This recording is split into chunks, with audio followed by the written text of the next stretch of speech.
Musa pertama bait suci diperkenalkan kan begitu, dipertontonkan di orang Israel kan begitu. Oke.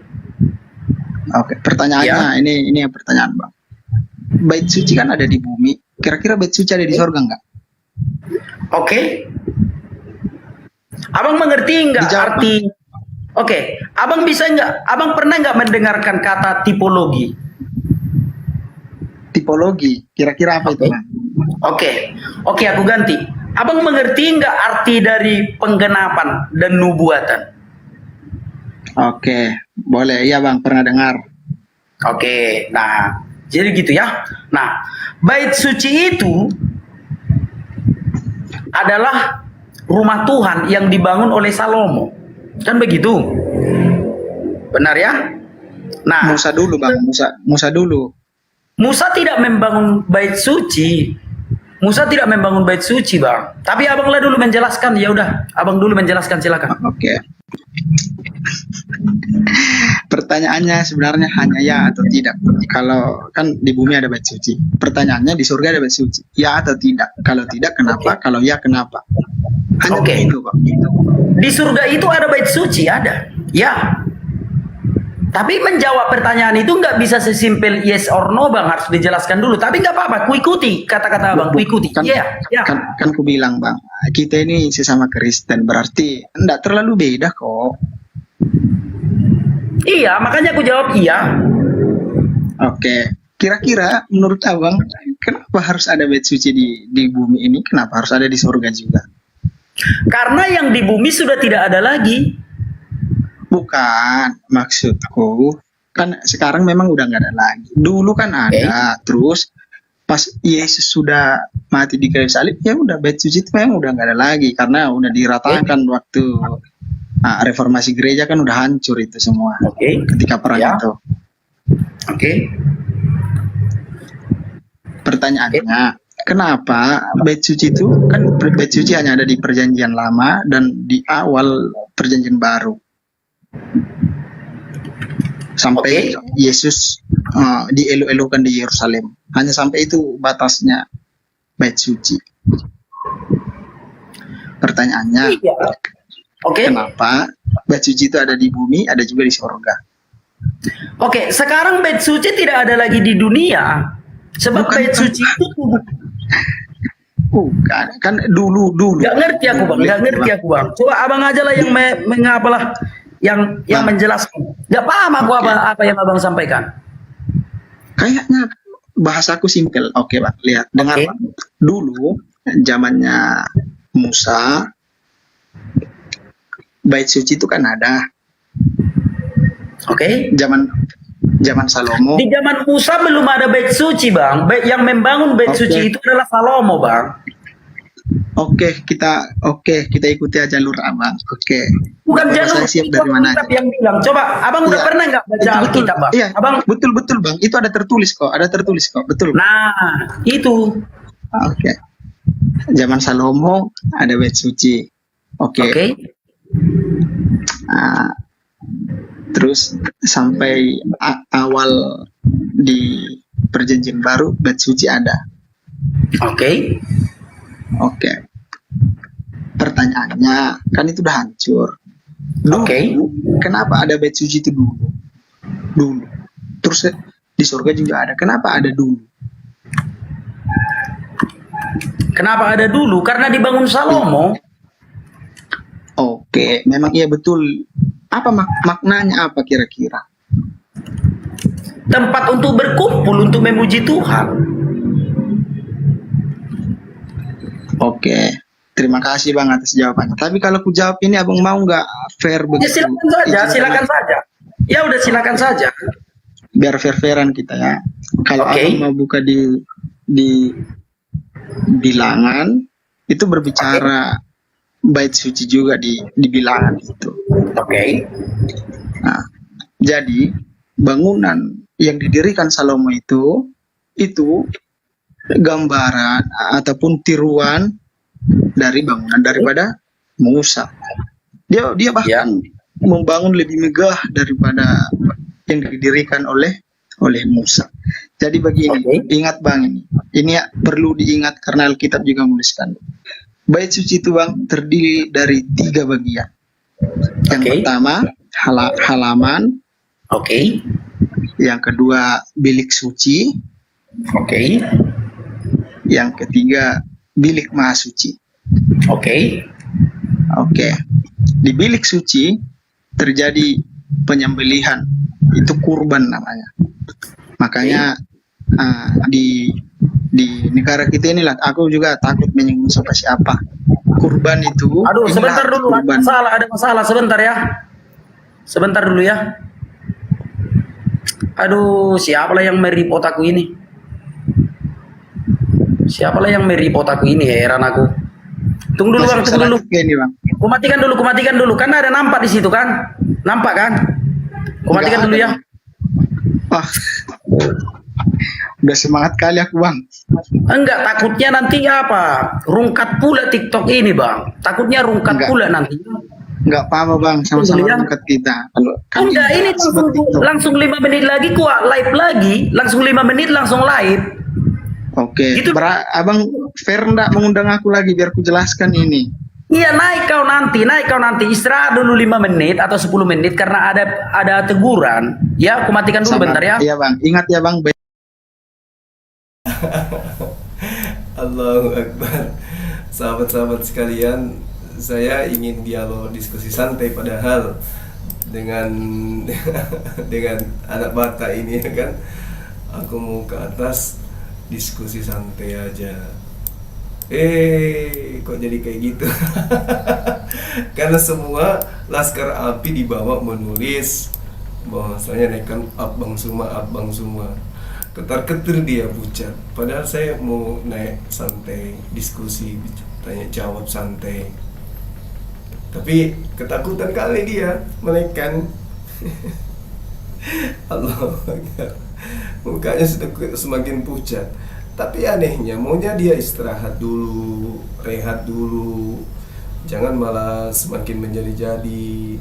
Tadi laporannya teman-teman, dia maki-maki Bang Suma. Dia hina-hinakan Bang Suma tadi. Ya, makanya saya ke tempatnya beliau sekedar hanya untuk tanya-tanya tentang agamanya, ya kan? Murni bertanya, ingin tahu sejauh mana pemahaman anak ini terhadap konsep ketuhanan atau konsep kitab atau konsep nabi, rasul dan seterusnya. Malah dirungkatin.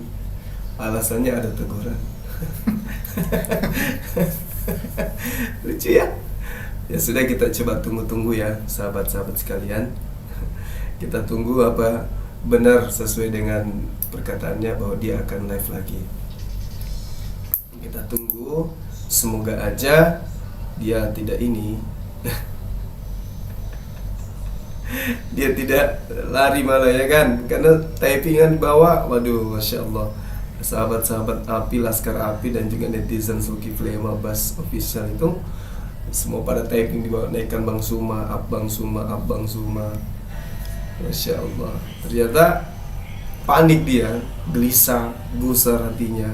Gimana semua yang disampaikan adalah asumsi.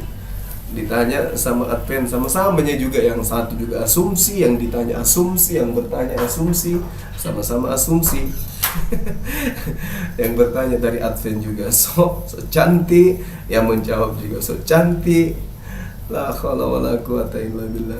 Sama-samanya mereka so cantik, yang bertanya so hebat, yang ditanya lebih hebat. Asumsinya luar biasa. Aduh, bait suci mereka bahas. Apa ngerti mereka? Yang lucu ya, mereka bahas-bahas kitab agama orang. Padahal mereka hanya mengambil kitabnya orang Yahudi, lalu kemudian mereka asumsikan sesuai dengan keyakinan mereka.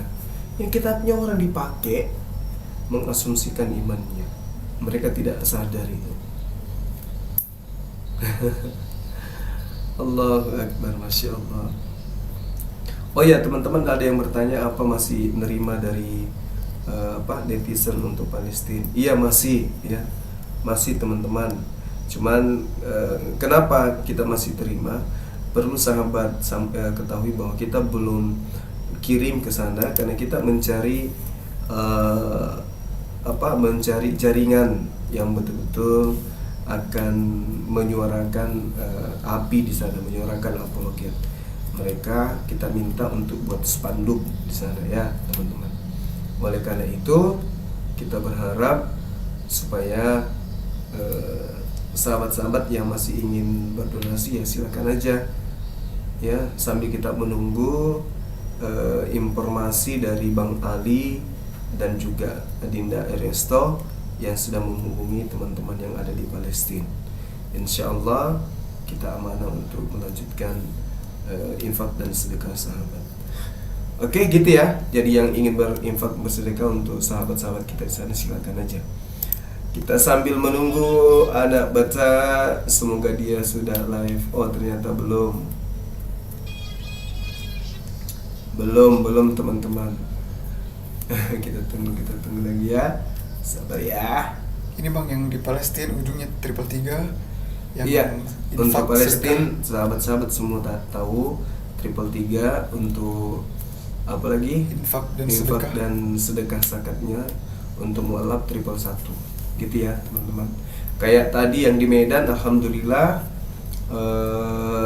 sudah sunat yang di Medan tadi. Yang tadi malam kita mualafkan itu sudah sunat dan beliau membutuhkan biaya sebesar 4 juta. Bisa nggak dikirim Ya, bisa. foto sunatnya? Bentar ya teman-teman ya. Silakan. Sekalian kita lihat teman kita yang sunat. Namanya siapa tadi itu? Oke, sabar ya teman-teman. Saya kirim dulu ke admin kita. Habis itu nanti. Oke. YouTuber. Sabar ya. Kita lihat teman kita yang mualaf semalam sudah disunat tadi. Alhamdulillah. Alhamdulillahirabbil alamin. Tapi ini apa ojek tidak bisa dipertontonkan ini karena ini apa vulgar, benar-benar disunat, benar-benar diperlihatkan dia punya ucok.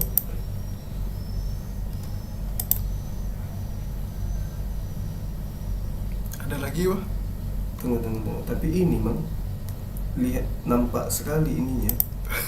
Nampak sekali. Bisa nggak ditutupi? Coba saya kirim ya. Bisa nggak ditutupi? Nggak usah diputar videonya maksudnya. Dikirim aja diperlihatkan sama teman-teman, tapi nggak usah di. Nah ini fotonya. Ini Habib ya, Habib yang semalam ini. Ini beliau lagi berbaring, sahabat kita yang di Medan ya. Yang di Medan sementara disunat. Nah ini tadi laporannya membutuhkan biaya sunat 4 juta rupiah. Jadi teman-teman yang ingin membantu sahabat kita yang mualaf silakan. Salah kirim wah. Salah kirim. Wala? Oh iya betul saya salah kirim grup.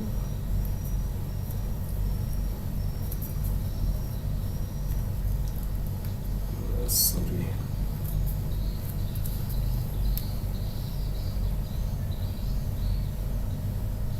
Tapi kalau bisa jangan di ini, yang tidak ada ininya, bisa nggak ditutupin aja itu.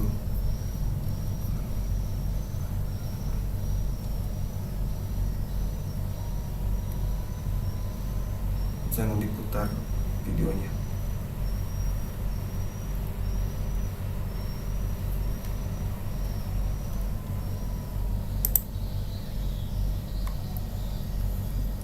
Seperti ini wah. Silakan. Kelihatan itu? Enggak. Jadi Iya, ini fotonya. itu terlihat di YouTube. Iya. Udah hilangkan lagi. Yang terlalu lama. Oke.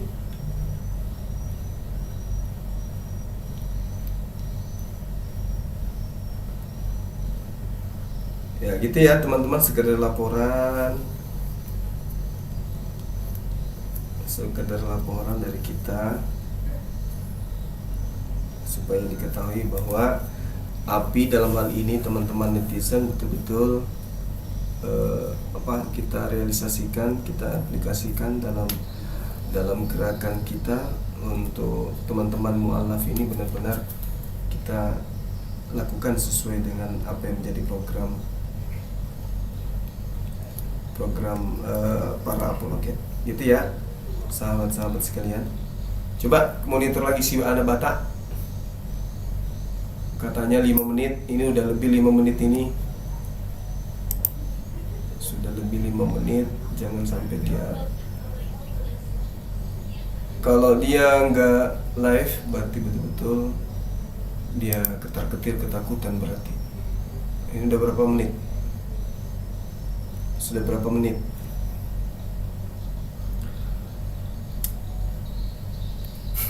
Belum live juga. Iya, udah berapa menit ini Udah teman-teman? berapa menit ya? Tadi dia katakan 5 menit sampai 10 menit. Katanya ada peringatan pelanggaran.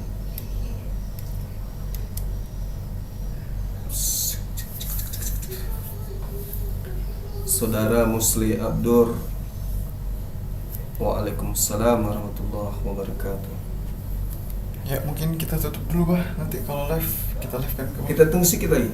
Kita tunggu berapa menit sudah? Itu ada live. Mana? Tuh, Tuh. itu.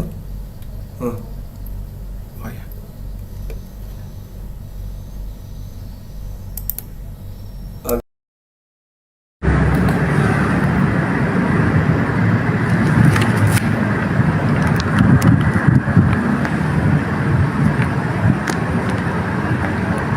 Oke, kawan-kawan, kita lanjut lagi. Horas, horas, horas, damai Kristus bersama kita. Salam kawan-kawan semua, salam aku ucapkan dari kota Medan. Saya anak Batak, kembali menemui kawan-kawan di sosial media, di TikTok ini untuk membicarakan tentang kitab suci. Kita hanya membahas agama Kristen. Nah, kawan-kawan, tadi kenapa aku matikan? Karena tadi ada pelanggaran. Tadi ada pelanggaran, kawan-kawan. Jadi kalau ada pelanggaran itu harus dimatikan dulu sebentar. Kalau tidak dimatikan sebentar, pelanggaran itu dilanjutkan, maka TikTok ini akan rungkat, channel ini akan rungkat, kawan-kawan ya. Makanya aku matikan dulu sebentar, baru aku lanjutkan lagi. Tidak ada yang kawan-kawan yang takut, apalagi membahas tentang kitab suci saja tidak masalah. Tidak masalah, bukan takut. Semua apa yang ditulis di dalam Kejadian sampai Wahyu, aku bisa menjawabnya. Gitu ya. Dari ingat kawan-kawan, dari Kejadian sampai Wahyu, aku akan menjawab. Nah, jadi kenapa aku matikan tadi? Karena tadi ada pelanggaran. Namanya juga ada pelanggaran, ada pemberitahuan, ada pelanggaran. Lalu kata kawan-kawan yang mengerti kalau ada pelanggaran dimatikan dulu, baru live lagi. Gitu ya kawan-kawan ya. Oke, sekarang aku lanjutkan lagi. Nah, datang lagi si Juma ini.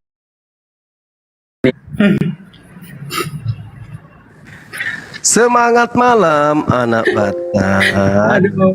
Aduh. Gimana saudara ini? Takut? Anggotamunya yang nggak main. Anggotamunya yang nggak main. Enggak, bukan begitu saudara. Saudara takut dilapor, tapi saudara tanpa ilmu berbicara. Masa kan kamu katakan Waraka mengatakan Naumus itu setan. Tapi nggak usah kita bahas itu ya. Ya, saya hanya ingin tahu dulu dari dong saudara. sama anggota, dengar dulu bang. Bilang dulu sama anggotamu itu, kalau berdebat ya berdebat aja, argumen dibalas dengan argumen, nggak usah lapor-lapor lah. Iya, saya sudah sampaikan, Ya, Itu baru saya sudah mantap. nggak usah lapor-lapor, nggak usah. Ngapain juga dilapor? Ya, tidak penting pun itu, karena kita memang perlu edukasi. Dari teman itu Kristen dia. ada yang menyampaikan, dari Islam juga ada yang menyampaikan gitu. Cuman lain kali pelajaran, kalau misalnya kita menyampaikan argumen itu harus berdasar. Ada dasar kita, seperti saudara mengatakan, Waraka mengatakan Namus itu adalah setan. Itu salah, itu nggak ada data. Mau sampai kapanpun nggak akan pernah saudara temukan. Nah, itu. Jadi kita pelajari dulu, setelah ada dasar kita berkata, berbicara baru, supaya kita terhindar dari hukuman gitu loh. Saya juga tidak ingin teman-teman apologet itu, Islam maupun Kristen, ada yang tersangkut dengan hukum. Gak mau saya. Itu dari dulu itu. Boleh tanya Ibu Uti atau siapapun yang pernah saya katakan kepada mereka. Gak perlulah kita repotkan negara ini dengan hal-hal yang seperti itu. Ya cukup Itu mereka. Itu makanya aku bilang, Bang. Terkadang seperti tadi lah. Lapor katanya. Buat apa sih dilapor-lapor? Enggak Buat lah. apa sih dilapor-lapor? Kalau yang kayak gitu nggak perlu. Itu kan apalagi kita diskusi. Yang salah itu kalau monolog. Kalau yang kayak gitu semalam itu kan kepleset aja kan. Apalagi kalau saudara secara gentleman mengatakan saya minta maaf kepada umat Islam dengan Tapi perkataan itu. udah dilapor, tapi udah ada ancaman hukum-hukum itu, makanya keluar. Siapa yang lapor? Ada di rekaman itu. Kau laporkan segala macam, makanya keluar aku. Nggak Gitu. nggak ada yang lapor itu, nggak ada. Nggak mungkin lah, nggak semudah itu orang melapor, Bang. Nggak semudah itu pas ngetik lapor-lapor, enggak lah, nggak semudah itu. Oke, kita lanjut ya. Oke. Iya, saya Tapi hanya satu dulu ya, nggak ada gimana? istilah jangan lapor-lapor ya, jangan lapor-lapor. Ini tegaskan dulu. Kalau Iya. enggak, bukan kamera abang sebentar, abang bilang dulu jangan lapor-lapor. Ya, ya sudah kamu katakan dulu permohonan maaf kalau gitu. Lihat. Sekarang begini, itu kan berdebat. Argumen dibalas dengan argumen saja. Jangan main lapor. Bukan itu. Pernyataan yang mengatakan Waraka mengatakan Nomos itu setan. Nah, Itu Mus, aku nggak membahas Nomos, Bang. Nomos ya. Coba kita lihat kalau kita baca kisah itu bahwa Waraka bin Naufal itu menerjemahkan Injil ke bahasa Ibrani, kan begitu? Bukan. Injil ke bahasa Arab. Makanya muncul an-namus, berasal dari kata namus atau nomos dalam bahasa Yunani. Nomos dalam bahasa Yunani itu hukum, bukan setan. Kita tidak membicarakan nomos, Bang. Kita nggak membicarakan nomos. Coba Abang baca deh. Sebenarnya profil Warokah ini apa sih? Apa sih profil dari Warokah ini? Dia rabi. Dia imam Nasrani. Orang Nasrani kan? Dia orang Nasrani. Oke, apa yang dilakukannya? Dia menerjemahkan Injil ke bahasa Ibrani. Bahasa Yunani. Injil ke bahasa Arab, dari nomos menjadi an-namus. Oke, sabar sebentar ya. Ya, coba silakan. Lihat dulu. Sebentar ya. Iya, semalam kan saya sudah tunjukkan dalam Bukhari 3. Gitu. Enggak, kita melihat profilnya aja dulu ya. Oke. Tapi pernyataan saudara Waraka mengatakan Nomos itu iblis, setan itu yang kena. Makanya saya katakan Dia orang Nasrani atau enggak? Bang? Dia Nasrani. Nah, dia orang Nasrani kan? Artinya kita dia belajar dari sudut pandang Nasrani. Gitu loh. Coba kita lihat ya, sabar ya. Oke. Nah, atau gini, tolong tunjukkan Nomos itu iblis atau setan. Di mana tertulis? Bukan nomos itu bahasa apa coba, Bang? Nomos itu bahasa apa? Nomos itu bahasa Yunani. Kan sudah dikatakan Kita itu tidak sedang membicarakan bahasa Yunani, Bang. Coba ya, Lalu? beliau untuk bertemu, sabar. Hadijah kemudian mengajak beliau untuk bertemu dengan Waraka bin Naufal bin Asad bin Abdul Uzza, putra paman Hadijah yang beragama Nasrani di masa jahiliyah. Dia juga menulis buku dalam bahasa Ibrani. Nggak ada bahasa Yunani, Bang. Nggak ada bahasa Yunani. Bahasa Ibrani. An-namus itu bahasa Yunani. Kalau yang ku tahu an-namus itu Bang bahasa Arab. Iya betul, tapi itu disadur dari kata nomos dalam bahasa Yunani.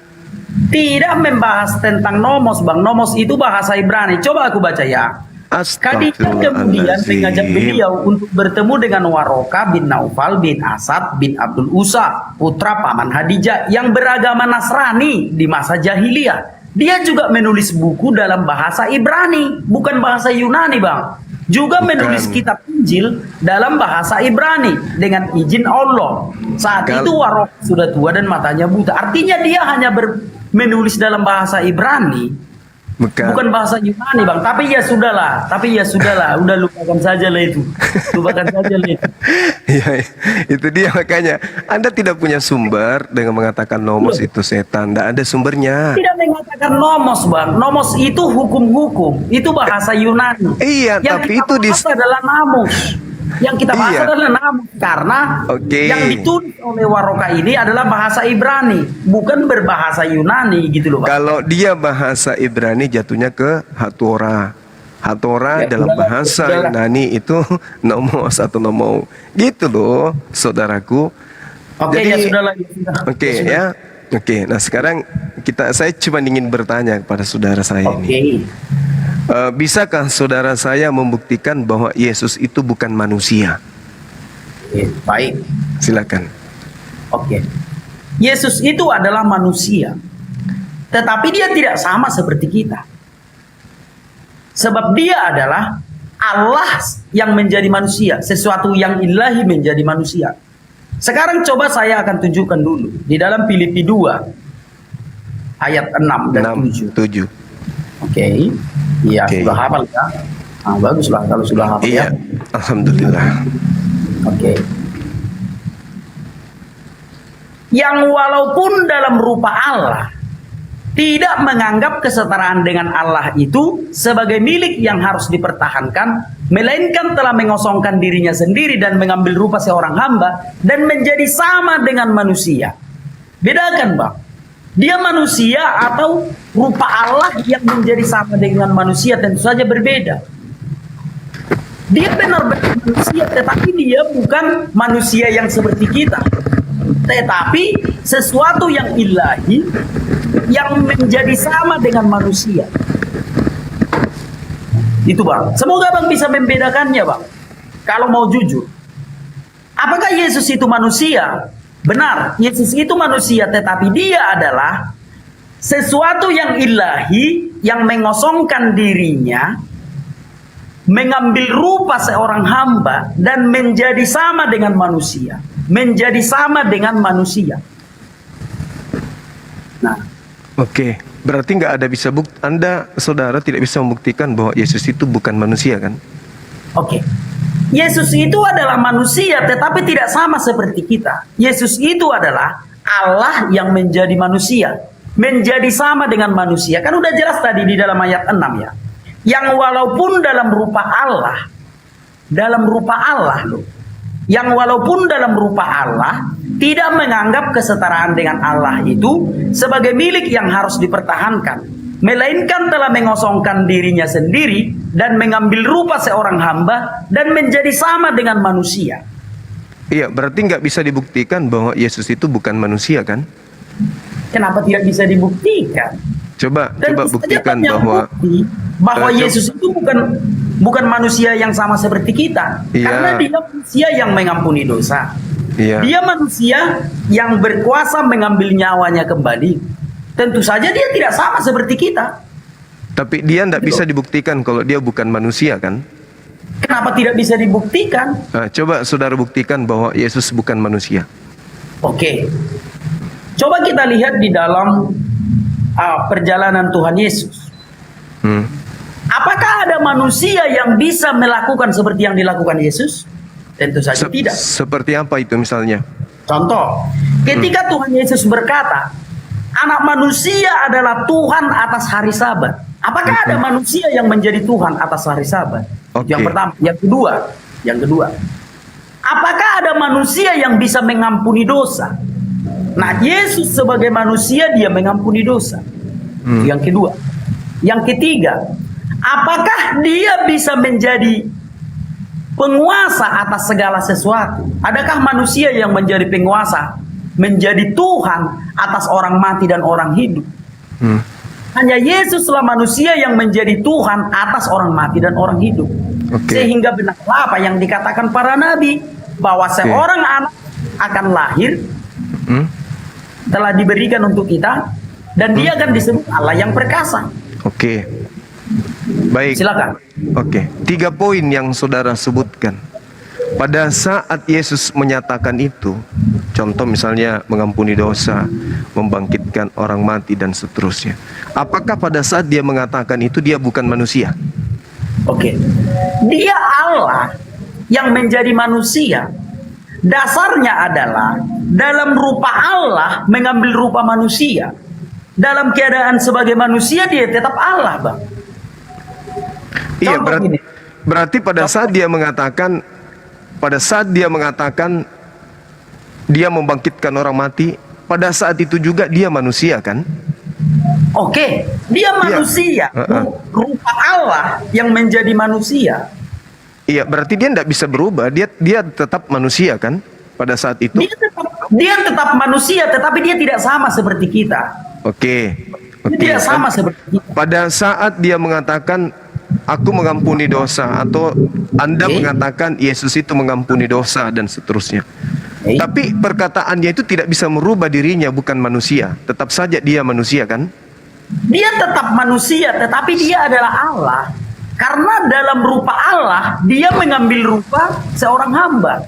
Dasarnya dulu, Bang. Coba aku baca sekali lagi dasarnya ya. Iya. Yang walaupun dalam rupa Allah, tidak menganggap kesetaraan dengan Allah itu sebagai milik yang harus dipertahankan. Harusnya dia bertahan kalau dia adalah Allah. Ya. Tetapi dia telah mengosongkan dirinya sendiri dan mengambil rupa seorang hamba dan menjadi sama dengan manusia. Iya. Berarti Yesus manusia. Yesus manusia, tetapi dia dalam rupa Allah. Dalam rupa Allah, dia menjadi manusia. Itu dasarnya. Yang mana yang benar? Karena pada saat Yesus itu di dunia, dia manusia. Oke, baik. Sekarang begini, aku bikin analoginya lagi ya. Iya. Tapi kita jujur aja lah dulu kita berbicara sudah. Contoh, Presiden Vladimir Putin. Presiden Vladimir Putin tinggalnya di istana sebab dia adalah presiden. Tapi kalau dia mau merendahkan dirinya menjadi petani, apakah dia bukan presiden? Dia tetap presiden sekalipun dia jadi petani. Ya palingan pas pampres mengawal dia di ladang itu. Sebagai petani, dia tetap presiden. Tetapi dia ingin menjadi petani. Maka dia disebut petani. Bukan berarti dia tidak presiden lagi. Artinya, meskipun Presiden Vladimir Putin menjadi seorang petani, dia tetap presiden. Nah demikian juga dengan Tuhan Yesus. Dalam rupa Allah, dia menjadi manusia. Dia manusia, tetapi dia tetap Allah. Karena dia adalah manusia dalam rupa Allah. Gitu. Coba sekali lagi aku bacakan. Yang walaupun dalam rupa Allah, tidak menganggap kesetaraan dengan Allah itu sebagai milik yang harus dipertahankan. Harusnya dia mempertahankan bahwa dia Allah, karena dia dalam rupa Allah menjadi manusia. Melainkan telah mengosongkan dirinya sendiri dan mengambil rupa seorang hamba dan menjadi sama seperti manusia. Filipi 2 ayat 6 dan 7. Nah itu silakan. Oke, jadi kita tidak bisa kemudian membuktikan bahwa Yesus itu bukan manusia. Yesus itu manusia, Bang. Allah yang menjadi manusia. Iya, berarti kita nggak bisa membuktikan bahwa dia bukan manusia kan? Bisa kita buktikan. Coba.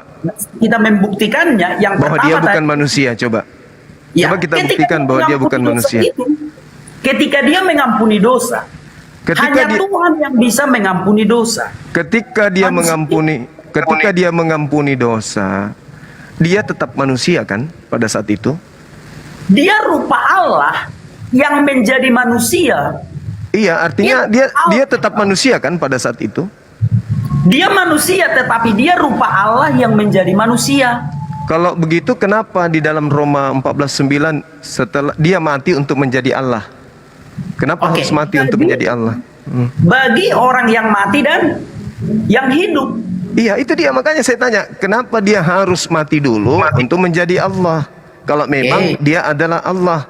Karena saya dan saudara saya ini tidak bisa membuktikan Yesus itu bukan manusia. Mau sampai kapanpun Yesus manusia. Coba. Baik. Silakan. Oke. Sebelum Yesus mati dan bangkit, Yesus itu hanya Allah bagi orang yang hidup. Sebab Allah bagi orang yang mati itu adalah iblis. Nah, setelah Tuhan Yesus mati, dia meremukkan kepala iblis ini, membebaskan orang-orang dari alam kubur itu. Maka dia menjadi Tuhan atas orang-orang mati maupun orang-orang hidup.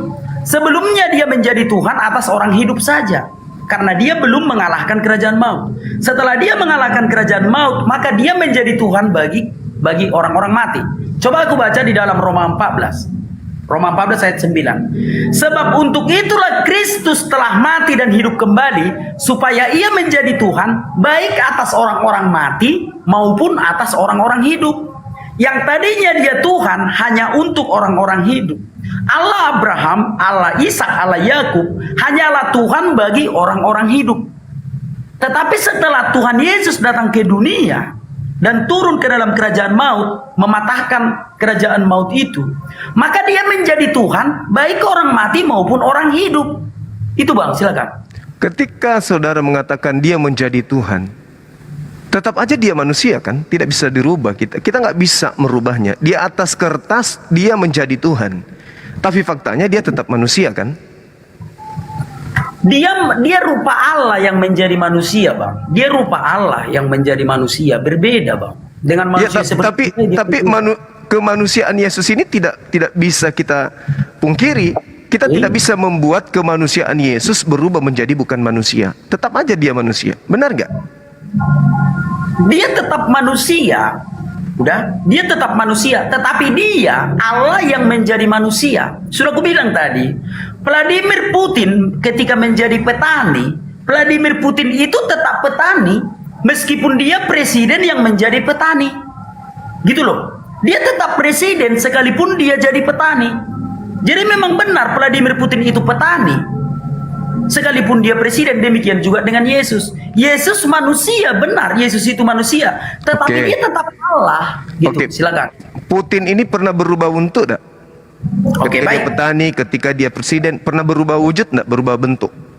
Tentu saja paling seragamnya yang dilepaskannya. Tentu saja tidak pakai seragamnya ketika memegang cangkol. Baik. Theos yang Anda maksud Allah itu apakah pernah berwujud manusia sebelumnya?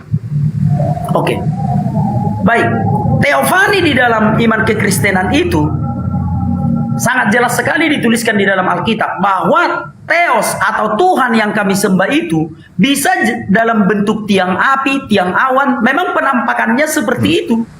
Artinya Tuhan yang kami sembah itu bisa mewujudkan atau menunjukkan dirinya dalam bentuk-bentuk yang lain, dalam tiang awan, dalam tiang api, dan dalam manusia. Jadi tiang awan itu Tuhan. Iya, dia Tuhan. Tiang api juga Tuhan. Tiang api itu juga Tuhan. Yang Yesus pada juga waktu Tuhan. Yesus itu Tuhan, gitu loh. Jadi sudah berapa Tuhan ini? Sudah berapa Tuhan? Tiang api, tiang awan. Bukan sudah berapa, Bang, ya. Ketika bangsa Israel dilindungi Tuhan dengan membuat tiang api, ya tiang api itu adalah teofani Tuhan. Lalu di siang hari Yesus teofani juga. Yesus itulah gambaran dari Allah itu. Beda dengan teofani. Segala teofani. Yesus itulah gambaran dari Allah itu. Beda dengan teofani, Bang. Teofani itu penampakan. Nah, Yesus itulah penggenapan dari teofani itu. Yesus itulah penggenapannya. Artinya, Yesus itulah gambaran dari Allah itu. Kalau dulu Allah itu menampakkan dirinya melalui tiang api. Allah itu menampakkan dirinya melalui semak belukar. Allah itu menampakkan dirinya melalui tiang awan atau kabut di atas gunung Sinai itu biar bertemu dengan Musa. Nah, Yesus itulah gambaran Allah yang sesungguhnya. Jadi dia tidak menampakkan diri lagi dalam tiang api, tiang awan, sebab dia sudah datang sebagai manusia. Yesus itulah teofani yang terakhir. Baik. Sejauh ini kita diskusi, adakah dalil yang bisa membuktikan bahwa Yesus itu bukan manusia? Baik ya. Sudah kutunjukkan tadi, Bang, ketika Tuhan Yesus mengampuni dosa. Sebab tidak ada manusia yang bisa mengampuni dosa. Yang menghapus dosa tidak bisa, ya. Hanya Yesus yang bisa menghapus dosa. Boleh tunjukkan dalilnya di mana Yesus menghapus dosa, Bang? Oke. Coba kita lihat di dalam Sebentar ya. Markus, Boleh? coba. Ada banyak sekali ya. Ada banyak sekali kawan-kawan. Iya. Coba kita lihat di dalam Matius 9 ayat 2. Ada Matius banyak 9. sekali. Matius 9 ayat 2. Iya. Sebentar ya. Oke. Nah, maka dibawa oranglah kepadanya seorang lumpuh yang terbaring di tempat tidurnya. Ketika Yesus melihat iman mereka, berkatalah ia kepada orang lumpuh itu, percayalah ya anakku, dosamu sudah diampuni. Manusia mana bisa mengampuni dosa? Enggak bisa. Di situ Hanya Yesus lah. di Ya, situ Yesus hanya tidak mengatakan dosamu telah aku ampuni. Tapi dosamu telah sudah diampuni. diampuni. Adakah manusia yang bisa mengatakan seperti itu kepada manusia? Contoh ini, Ustadz Juma. Bisakah Ustadz Juma mengatakan sama aku, anak Batak, dosamu sudah diampuni? Bisakah Ustadz Juma mengatakan seperti itu sama aku? Tentu saja nggak bisa, karena Ustadz Juma bukan Tuhan. Hanya Tuhan yang bisa mengatakan seperti itu, dan Yesus mengatakannya. Gitu, Bang. Ketika seseorang itu kemudian bertaubat dan memperlihatkan bukti pertobatannya, kita bisa mengatakan dosamu telah diampuni. Karena Tuhan itu Maha Pengampun. Itu kan kaidah di agama Kristen. Kalau kita bertobat, dosa kita diampuni. Kalau Yesus itu, oke lah, anggaplah Yesus yang kemudian mengampuni. Pertanyaan saya, ketika Yesus mengampuni, bisakah dia menghentikan kondisi dia sebagai manusia? Oke. Tetap aja manusia Kalau kan sudah pada saat genap itu. waktunya. Ya, kalau sudah genap waktunya, dia akan menghentikannya. Maksudnya? Contoh, ketika dia hendak didorong ke dalam jurang, karena belum genap waktunya, dia mengelak. Nah, di kayu salib, karena sudah tiba waktunya, dia menyerahkan nyawanya. Artinya dia berkehendak atas apapun. Ketika belum genap waktunya, pekerjaannya belum selesai, didorong ke dalam jurang pun dia tidak bisa. Kenapa? Karena waktunya belum genap. Tetapi setelah tiba waktunya, disalibkan aja dia mati. Gitu, Bang. Jadi Yesus bisa melakukan apapun sesuai dengan apa yang dikehendakinya gitu. Silakan. Iya, jadi pada saat dia mengampuni dosa, posisi dia saat itu tetap aja manusia kan? Dia Allah yang menjadi manusia, Bang. Dia tetap manusia. Iya, Dia tetap manusia, tapi dia tetap dalam manusia. rupa Allah. Oke. Dalam rupa Allah. Bukannya Allah dalam rupa manusia, bukan dibalik. Sama saja. Allah dalam rupa manusia, manusia dalam rupa Allah, sama saja, Bang. Ketika Yesus di dunia. Apakah Allah menurut saudara itu punya, mohon maaf, punya kelamin, punya anus, punya rambut? Oke, baik. Ya, silakan. Sekarang aku jawab. Apakah Allah itu bisa punya asap?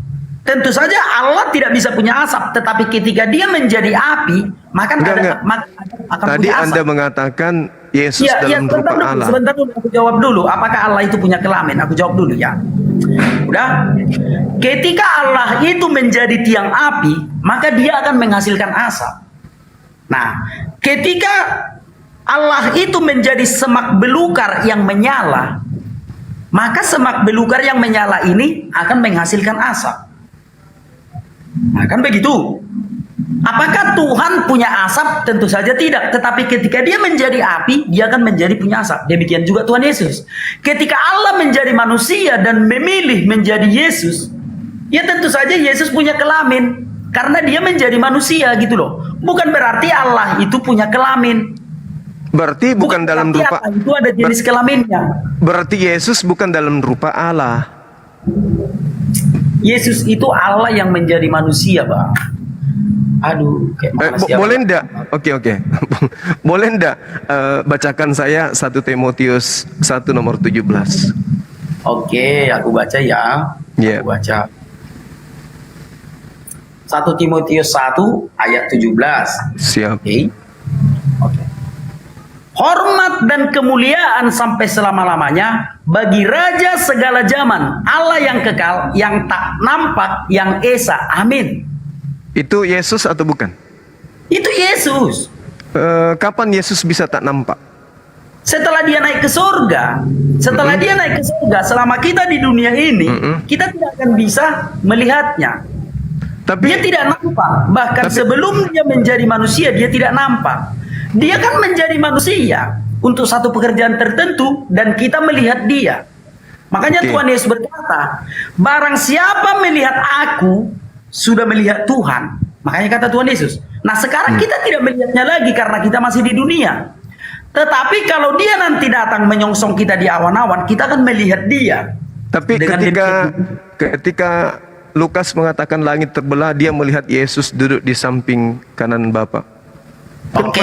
masih kelihatan dia, padahal yang dikatakan tak nampak, tak terhampiri. Penglihatan berbeda. Gini loh Bang, gini ya, beda. Contoh di dalam 1 Timotius 1 ayat 17 ini dikatakan hormat dan kemuliaan sampai selama-lamanya bagi Raja segala zaman, Allah yang kekal, yang tak nampak, yang esa. Amin. Nah, bagi kita dia tidak nampak, tetapi bagi orang yang memiliki penglihatan, ada dong orang yang mengalami pengalaman spiritual. Dia bisa melihat pada saat-saat tertentu ketika Allah berkenan kepadanya untuk memperlihatkan dirinya. Tetapi bagi kebanyakan orang seperti saya ini, saya tidak bisa melihat Tuhan. Tetapi yang dilihat oleh Stefanus, karena dia diberikan karunia untuk melihat. Demikian juga dengan Paulus. Paulus diberikan karunia untuk melihat. Demikian juga murid-muridnya di Taman Getsemane itu. Iya. Artinya adalah dalam orang-orang pada umumnya Tuhan itu tidak kelihatan. Tetapi ada orang-orang tertentu yang diberikan karunia untuk melihatnya, termasuk Stefanus itu. Gitu Bang, silakan. Iya. Kalau dikatakan Allah yang kekal, tapi Yesus pernah mati, tidak kekal dia. Yang dikatakan Oke. kekal itu kan tidak pernah merasakan maut. Oke, baik. Allah tidak pernah mati, Bang. Sebagai manusia dia mati. Oke, Dalam sebagai keadaan manusia. sebagai manusia dia Oke. mati. Oke, itulah makanya Yesus itu tidak pernah bisa keluar dari kemanusiaan. Dia manusia kan, dan kita tidak bisa membuktikan bahwa Yesus bukan manusia. Anda mengatakan barusan sebagai manusia dia mati, berarti dia tidak bisa kita buktikan bahwa dia bukan manusia. Dia tetap Oke, aja baik. manusia. Oke, sekarang begini Bang. Sekarang begini. Kalau firman Tuhan dituliskan ke dalam buku, apakah buku ini kekal? Kan tidak. Buku ini kan akan rusak. Tetapi apakah firman yang ditulisnya itu kekal? Ya tentu saja akan kekal. Firman itu tetap kekal. Tetapi buku tempat menulis firman itu tidak akan kekal. Gitu ya. Jadi Ya. Allah itu tidak mati. Allah Ya. itu kekal. Oke, berarti Tubuh itu yang harus mati. Tubuh Oke. itu, Pak. berarti kesimpulannya data 1 Timotius 1:17 itu bukan kepada Yesus, karena Yesus manusia tidak. Yesus tadi Anda ibaratkan dengan kitab. Kitab ini Oke. bisa punah, tetapi Oke. firman yang ada di dalam yang kekal. Yesus pernah mati, sementara yang tadi berbicara mengenai kekekalan. Allah yang kekal. Yesus bukan Allah yang kekal, karena dia adalah buku. Buku tidak kekal. Yesus adalah manusia. Manusia tidak kekal. Nah, permasalahannya, saudara tidak bisa membuktikan bahwa Yesus bukan manusia. Pertama, Oke. Yesus tadi 1 Timotius 17 dikatakan Allah yang kekal. Yesus tidak kekal karena dia pernah menjadi mati dan dia juga manusia. Tidak bisa kita buktikan bahwa Yesus bukan manusia. Sampai hari ini Yesus masih manusia.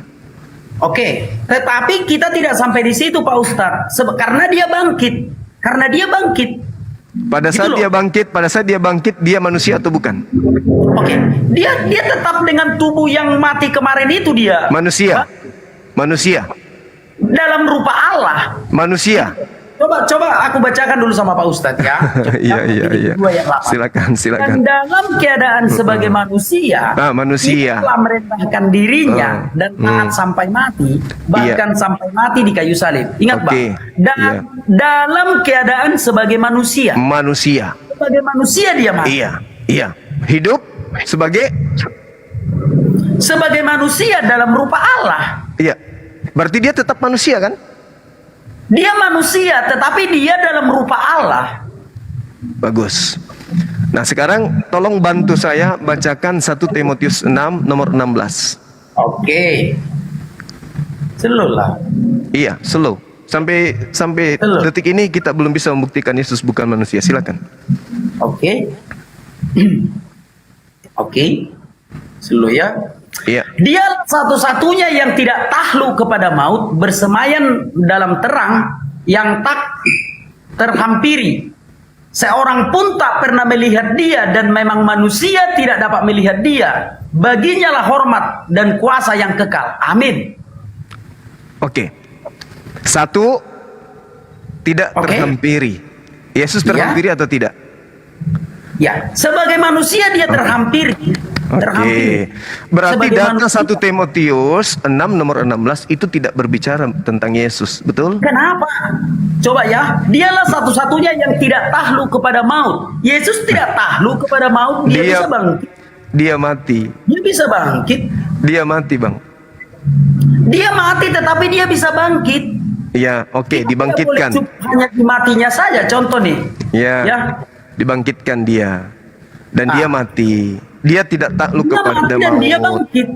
Ya, Gitu loh. tapi dia pernah mati. Dia pernah mati menurut sudut pandang kita kan. Dia Mati sebagai manusia. sebagai manusia dan dia bangkit Bangkit sebagai sebagai manusia dalam rupa Allah. Oke, Gini, belum bisa kita gini loh, belum Pak Ustadz. kita belum bisa kemudian merubah Yesus manusia menjadi Tuhan, belum. Masih tetap manusia ternyata. Saya tidak akan merubah. Saya Iya. tidak bisa menjadikan manusia menjadi Tuhan. Oke, Tetapi sip. Tuhan Yesus itu adalah Tuhan yang menjadi manusia, bukan manusia yang jadi Tuhan. Tidak Iya. ada siapapun yang mampu menjadikan manusia jadi Tuhan. Iya, Tetapi jadi- Tuhan Yesus itu adalah Tuhan yang menjadi manusia. Ya, dan setelah menjadi manusia dia tidak bisa berubah menjadi Tuhan. Tentu saja dia adalah Tuhan. Dia sudah naik ke sorga. Nanti dia datang untuk kedua kalinya. Ketika dia datang sebagai Tuhan atau sebagai anak manusia? Dia datang sebagai Tuhan. Eits, Dia datang sebagai Tuhan. jujur. Dia datang sebagai manusia atau anak manusia? Oke, sebagai anak manusia dalam pandangan kita dia sebagai anak manusia. Oh, inilah Yesus yang datang kemarin. Wahyu 14 nomor 14. Yesus Coba kalau- datang contoh gini. Yesus Kalau kita datang sebagai anak manusia. Kita nggak bisa Oke. merubahnya menjadi Tuhan. Gimana ceritanya? kita tidak merubahnya menjadi Tuhan, tetapi dialah Tuhan yang pernah menjadi manusia. Tapi dia Kita datang tidak kedua. bisa menjadikan manusia sebagai Tuhan, Pak Ustadz. Datang kedua saya kalinya. tidak bisa menjadikan manusia sebagai Tuhan. Tetapi Tuhan Yesus itu adalah Tuhan yang menjadi manusia. Harus bisa kita bedakan, Pak Ustadz. Iya. Harus bisa kita bedakan. Iya. Dia datang sebagai apa? Dia datang dalam rupa Allah, menjadi sama dengan manusia. Dalam Itulah ketika rupa- dia di dunia. Kenapa saudara selalu membawa dalam rupa Allah, sementara Allah Karena itu itu dasar imannya, Bang. Dalam Filipi 2 ayat 6 dan 7 itu. Dalam rupa Allah, dia merendahkan dirinya menjadi sama dengan manusia.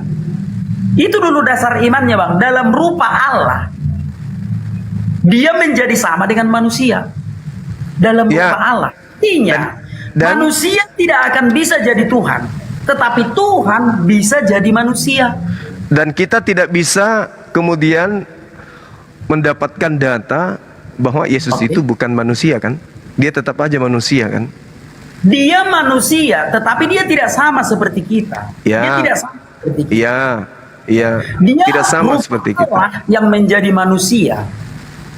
Rupa Allah rupanya apa?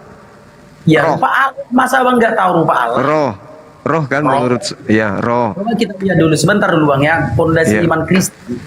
Iya, Inilah silakan. pondasi iman Kristen, ya. Silakan.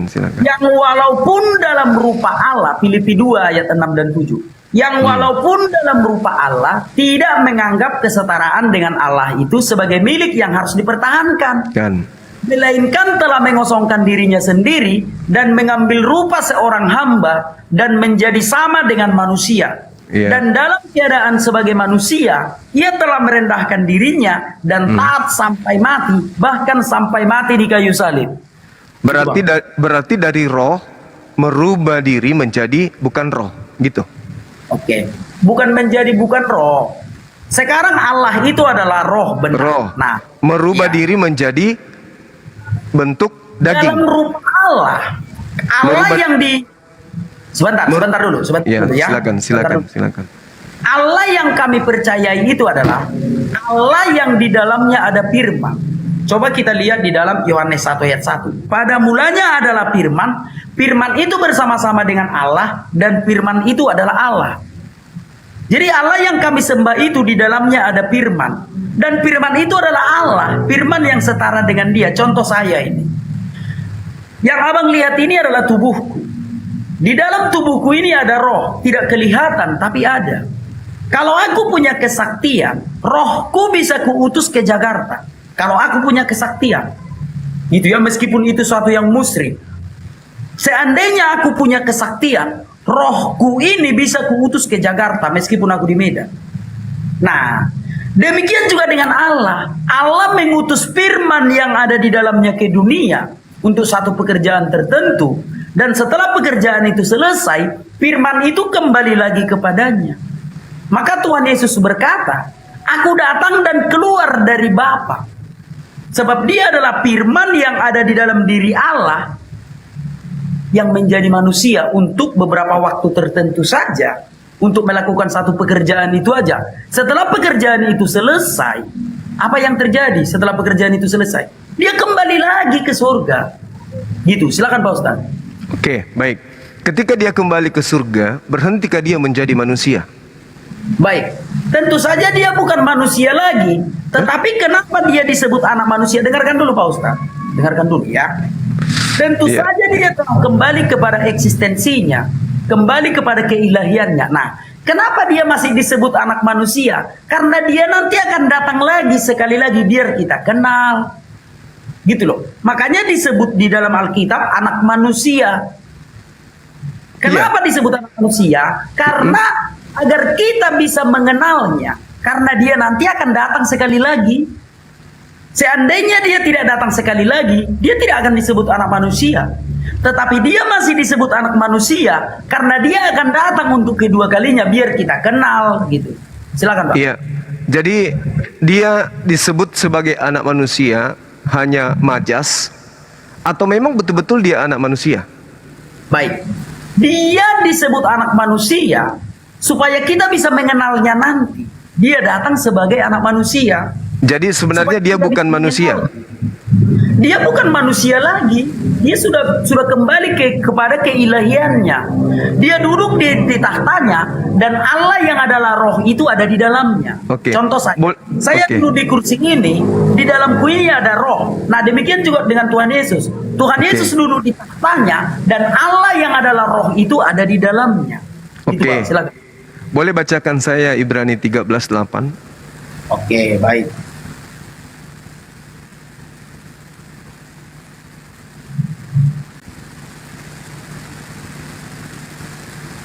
Ibrani 13 ayat 8. Yesus Kristus tetap sama baik kemarin maupun hari ini dan sampai selama-lamanya.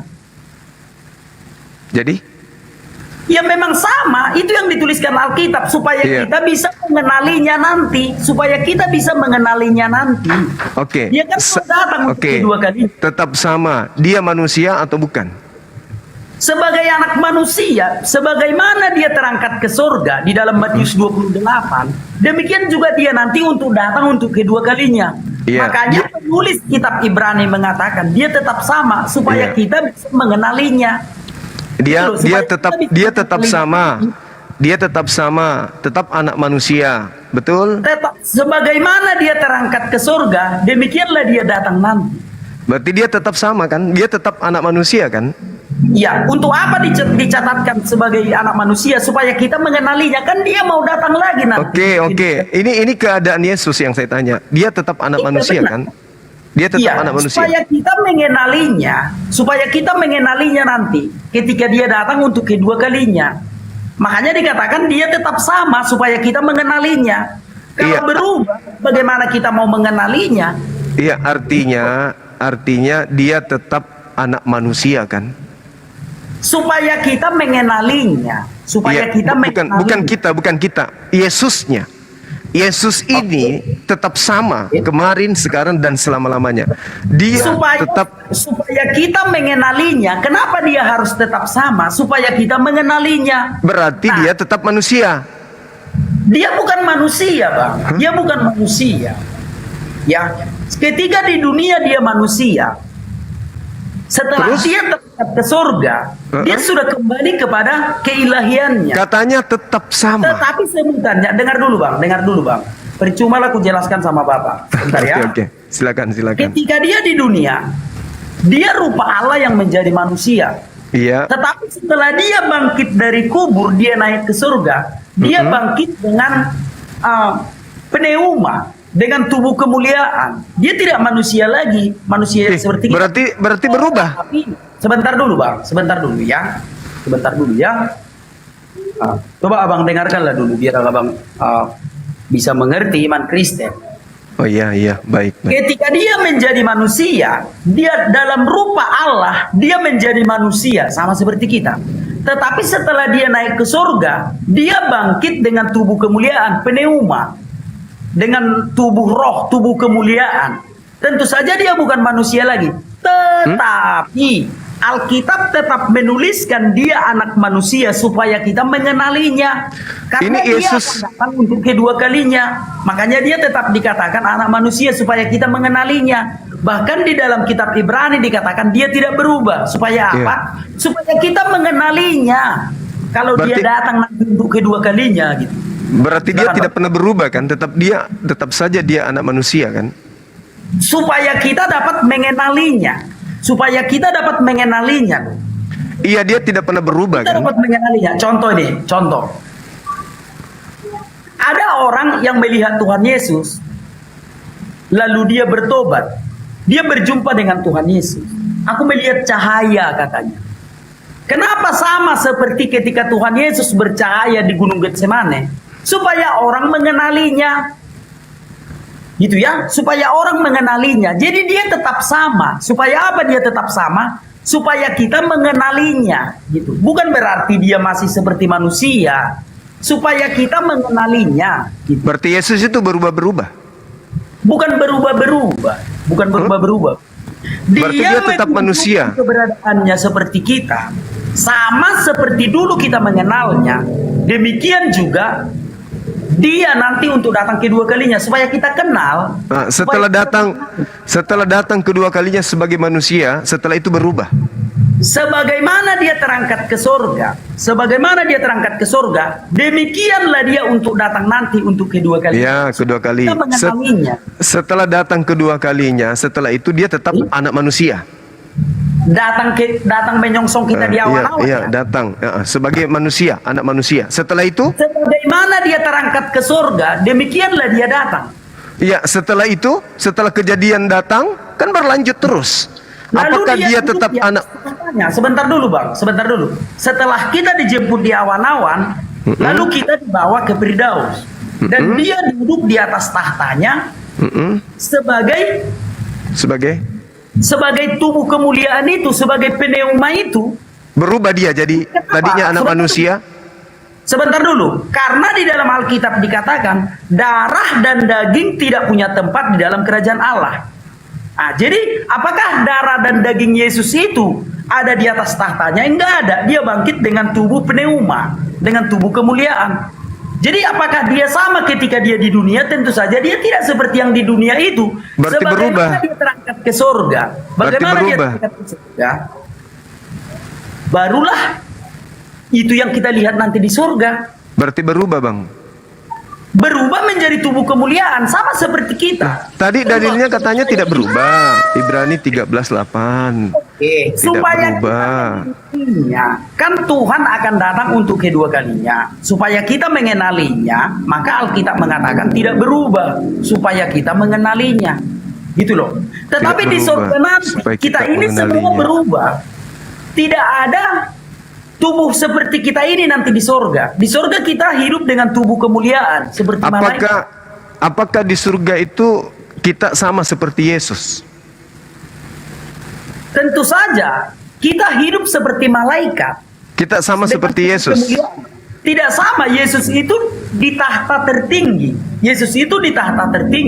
Tetapi kita kita ada di surga dengan tubuh kemuliaan, bukan seperti tubuh kita yang sekarang ini, bukan. Apakah kita akan sama seperti Yesus? Kita tidak sama seperti Yesus. Oke, Tidak sama boleh bacakan saya 1 Yohanes 2, 1 Yohanes 3 nomor 2. Oke, sebentar. Sebentar ya. Iya. Oke. Saudara-saudaraku yang kekasih, sekarang kita adalah anak-anak Allah, tetapi belum nyata apa keadaan kita kelak. Akan tetapi kita tahu bahwa apabila Kristus telah menyatakan dirinya, kita akan menjadi sama seperti Dia, sebab kita akan melihat Dia dalam keadaannya yang sebenarnya. Nah, dengan tubuh kemuliaan dibangkitkan, kan belum nyata, Bang. Belum nyata. Kita akan sama atau tidak?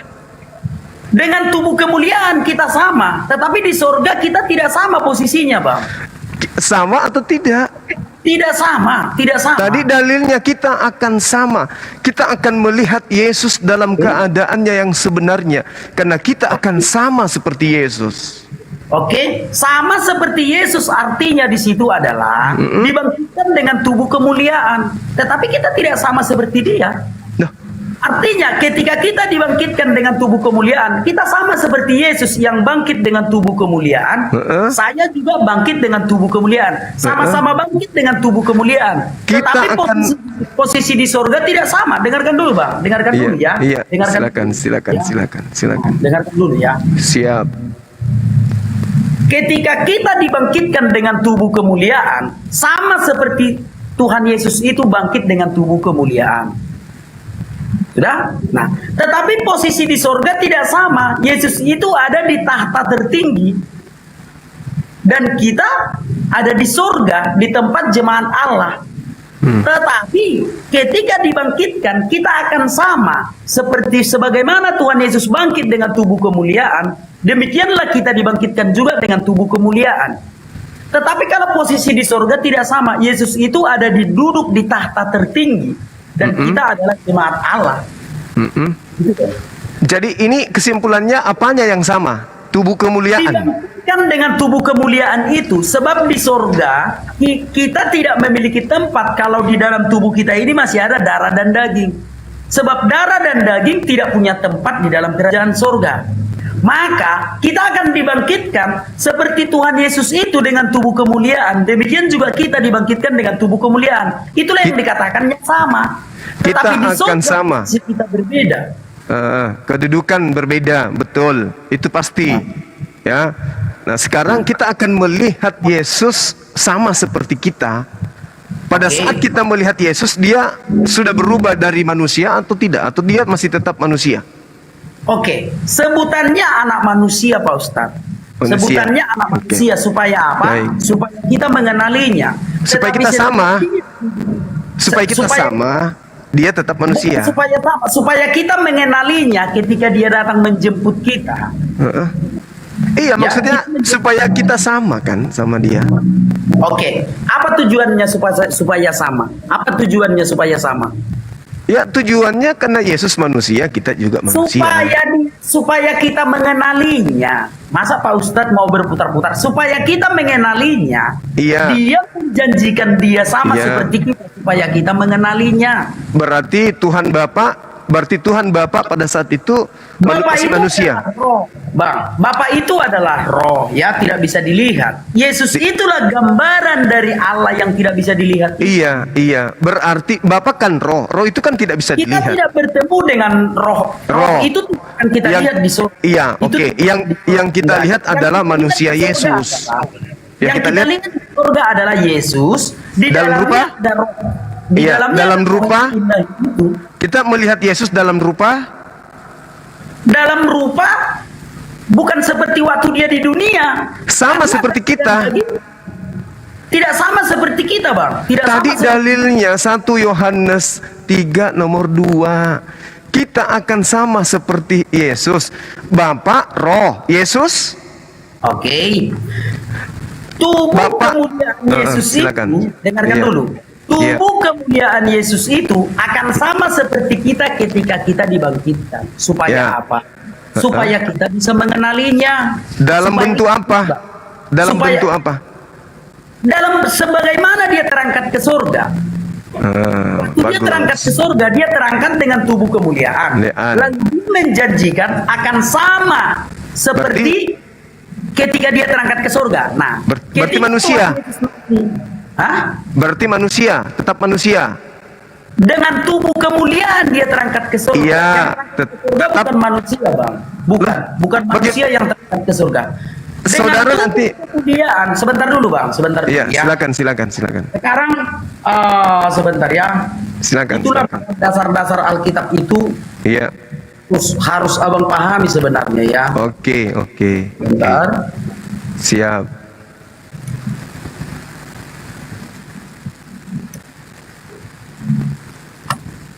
Coba abang lihat di dalam 1 Korintus 15 ayat 50 ya. Oke. Bahwa darah dan daging tidak mendapat bagian dalam kerajaan Allah ya. Tidak mendapat bagian dalam kerajaan Allah, darah dan daging. Nah, sudah? Nah, ketika Tuhan Yesus bangkit, apakah dia bangkit dengan tubuh darah dan daging? Tentu saja tidak. Dengan tubuh kemuliaan. Dengan tubuh kemuliaan. Sehingga kita pun sama dengan dia. Kita juga dibangkitkan dengan tubuh kemuliaan. Oke. Nah, sama ndak dengan Tuhan Bapa? Oke. Bapa itu adalah roh, bukan Tuhan Bapa. Berarti Oke. Sebentar, Bang. Bukan Tuhan Bapa, Bang, bukan ya? Iya. Kenapa? Tidak ada di Alkitab Tuhan Bapa. Abang jangan framing ya. Sebentar. Allah yang kami sembah itu adalah Allah yang tidak terbatas ruang dan waktu. Ketika Allah menjadi manusia, itu tetap ada di surga. Itulah yang kami sebut dengan Bapa. Roh. Gitu ya. Roh dia kan? Roh. Allah itu roh. Yesus. Yesus itu firman yang ada di dalam diri Allah yang menjadi manusia. Enggak. Nanti setelah datang kedua kalinya Yesus roh atau itu yang kita lihat ketika dia kita lihat tubuh kemuliaan itu yang kita lihat. Tubuh kemuliaan itu manusia atau bukan? Dia tidak manusia, tetapi dia adalah tubuh kemuliaan. Berarti nanti Anda juga bangkit bukan manusia? Bukan, tetapi dengan tubuh kemuliaan. Apa itu? Dengan tubuh kemuliaan seperti malaikat. Seperti malaikat itu roh.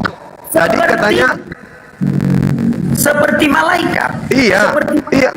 Malaikat itu roh. Yang akan bangkit nanti roh seperti roh lah, tetap roh. Tetapi bukan malaikat. Kita hidup seperti malaikat. Artinya darah dan daging tidak punya tempat di dalam kerajaan Allah. Bagaimana Anda bisa melihat? Bagaimana Anda bisa melihat Yesus kalau Anda itu sudah makhluk roh, dia juga roh gaib? Kemuliaan pasti bisa melihat kalau sesama dengan tubuh kemuliaan. Contoh, manusia tidak bisa melihat roh. Kenapa? Karena kita ini manusia yang panah. Tetapi ketika kita sudah menjadi roh, maka kita akan bisa melihat roh yang lain. Nah, demikian juga Tuhan Yesus nanti akan kita lihat di surga. Ketika kita dibangkitkan dengan tubuh kemuliaan, seperti Yesus itu, sama-sama dengan tubuh kemuliaan, maka kita bisa mengenalinya. Karena dia tidak berubah, dia tetap sama. Sebagaimana dia terangkat ke surga, kedua kalinya, dan demikianlah nanti di surga. Maka kita bisa mengenalinya karena dia tidak berubah. Itu, Bang. Iya, tidak berubah. Tapi ternyata di surga bukan lagi manusia. Di dunia dia manusia. Katanya tidak berubah. Baik. Ibrani 13:8, Yesus tidak berubah kemarin, sekarang maupun selama-lamanya. Kok dia berubah? Iya. Dia berubah dengan tubuh kemuliaan terangkat ke surga. Berarti berubah. Berarti berubah. Payah kali menangkap abang. Coba dengarkan abang deh. Darah dan daging tidak punya tempat di dalam kerajaan surga, gitu ya. Darah dan daging kita ini tidak bisa berada di dalam kerajaan surga. Nah, gitu ya, paham ya? Makanya kita bangkit dengan tubuh kemuliaan, yaitu roh, tubuh kemuliaan. Dengan tubuh kemuliaan kita berada di surga, kita akan bisa melihat Yesus dengan tubuh kemuliaannya itu, karena sudah sama-sama roh, makanya akan bisa melihat. Allah tadi, Bapak tadi roh, Yesus juga roh, Anda juga roh. Tiga-tiganya Kalau roh. kita, ya sebentar, kalau kita berada di alam surga, maka tidak ada lagi tubuh seperti kita ini. Artinya Lalu- kita dengan tubuh kemuliaan. Tubuh kemuliaan itu sejenis roh. Malaikat Oke. juga itu roh. Kalau Malaikat di- juga sebentar dulu Pak Ustaz. Oke. Malaikat itu juga roh. Setan itu juga roh. Cuma setan itu roh jahat. Tetapi semua roh. Tubuh kemuliaan itu juga roh. Artinya adalah ketika kita nanti sudah berada di surga dengan tubuh kemuliaan, maka kita akan bisa melihat Tuhan Yesus dengan tubuh kemuliaannya itu, dan di dalamnya ada roh Allah yang besar itu. Makanya Tuhan Yesus berkata, aku di dalam Bapa dan Bapa di dalam aku. Sama seperti aku sekarang, di dalam tubuhku ini ada roh. Demikian juga Yesus ketika Yesus duduk di tahtanya, di dalamnya ada Allah yang adalah roh itu. Dan kita akan saling mengenal karena kita sudah sama partikelnya sebagai tubuh kemuliaan, bukan dengan tubuh yang panah lagi gitu. Silakan Pak Ustaz. Iya. Ada hal menarik di sini ketika saudara mengatakan Yesus tidak berubah. Yang tadinya Oke. manusia berubah menjadi roh. Itu artinya berubah. Dan Oke. juga Yesus di surga masih disebut sebagai anak manusia. Lalu kemudian saudara mengatakan bahwasanya di surga itu cuma tubuh dan roh. Lalu bagaimana dengan kitab saudara yang mengatakan di surga masih ada makan dan minum? Apakah roh makan minum? Baik. Oke. Iya, silakan. Pengertian dari makan dan minum tidak bisa dipahami secara tekstual. Coba lihat perkataan Tuhan Yesus ya. Di dalam Matius 4, manusia makan bukan dari roti saja. Pengertian makan dan minum itu bukan hanya makan nasi aja Pak Ustadz. Bukan hanya minum air putih, bukan. Tetapi mendengarkan firman Tuhan, memuji Tuhan juga adalah makanan. Kalau makan dan minum itu di dunia. Kalau makan secara harafiah, secara tekstual, itu makan di dunia karena tubuh kita ini membutuhkan asupan gizi dan makanan. Tetapi di surga kita hidup dengan tubuh kemuliaan. Nah, apa yang kita makan itu tidak makanan yang untuk tubuh lagi. Artinya melakukan firman Tuhan, memuji dan memuliakan Tuhan penuh dengan sukacita, itulah makanan kita. Itulah Bang, makanya dikatakan di dalam surga itu makan satu meja katanya. Nah, makan di situ bukan berarti makanan untuk asupan gizi ke tubuh, karena tubuh kita tidak bawa ke surga gitu. Silakan Bang. Oke, baik. Jadi ketika saudara mengatakan Yesus itu tidak berubah, Oke. lalu kemudian ternyata berubah, ini yang benar yang mana? Kan dikatakan Ibrani 13:8, Yesus tidak berubah kemarin, hari ini dan selamanya. Kenapa Oke. dia bisa jadi berubah? Oke, baik. Kenapa? Tunggu, sampai dulu. Anda kan bukan Yesus, tapi Anda akan sama seperti Yesus. Berarti Yesus dan Anda sama-sama berubah menjadi satu keadaan, satu wujud, gitu loh. Sementara Yesus di surga pun masih disebut sebagai anak manusia, nggak bisa dia berubah. Oke. Kenapa dikatakan dia tidak berubah? Supaya kita mengenalinya. Dia akan datang untuk kedua kalinya. Dia akan datang untuk kedua kalinya Pak Ustadz. Jadi supaya kita mengenalinya, dia tidak berubah. Sebagaimana dia terangkat ke surga, demikianlah dia akan datang nanti. Maka kita akan mengenalinya. Kan begitu? Nah, sehingga dia tidak berubah. Bukan berarti ketika dikatakan Yesus tidak berubah dengan tubuh fisik yang membutuhkan makanan itu dia terangkat ke surga, bukan seperti itu Bang. Contoh saya. Apakah Abang mau mengatakan saya berubah ketika saya dibangkitkan dengan tubuh kemuliaan? Ya silakan saja. Tetapi saya akan dibangkitkan Tuhan dengan tubuh kemuliaan, bukan dengan tubuhku yang seperti ini. Berarti tetapi berubah. dengan tubuh kemuliaan. Kalau Berarti Pak berubah. Ustadz mau menganggapnya itu berubah, ya silakan saja. Tetapi bagiku itu bukan berubah.